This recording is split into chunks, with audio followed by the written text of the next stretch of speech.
Et au cas où maintenant l'UDPS ne désigne pas un autre candidat? Je ne pense pas. Ça, c'est une mesure suicidaire, parce que l'UDPS, c'est un grand parti, c'est un parti républicain, et je ne pense pas que l'UDPS pourra prendre une telle décision.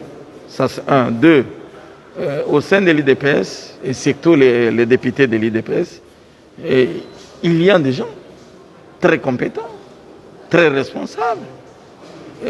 Et puis, troisième aspect, le poste n'appartient pas essentiellement à l'UDPS.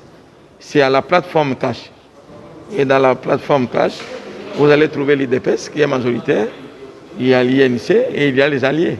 Si l'UDPS refuse et qu'il y ait un allié qui accepte, nous, on ne peut pas. D'abord, ce n'est pas notre combat, c'est leur histoire, c'est leur poste. Nous, on ne peut que remplir la tâche de celui qui va se pointer comme candidat. Et donc l'absence d'un membre au sein du bureau n'handicape pas le bon fonctionnement des travaux parlementaires? Mais je vous ai dit, ça n'handicape pas. Si les 7 membres du bureau et que les 6 sont présents, le quorum est largement atteint, ça ne peut pas handicaper. Non, ça ne peut pas handicaper le bon fonctionnement des travaux au sein de l'Assemblée nationale. Mais il y a des prérogatives du premier vice-président. Mais les prérogatives du premier vice-président sont assumées en cas d'absence par le deuxième vice-président.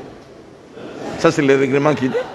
Ce n'est pas les prérogatives d'un individu, c'est les prérogatives du premier vice. Et au cas d'absence, d'empêchement, le deuxième vice peut assumer.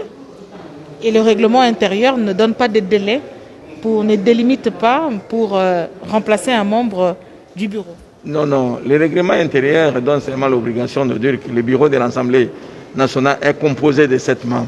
Mais quant au délai de remplacement, on n'était pas explicite.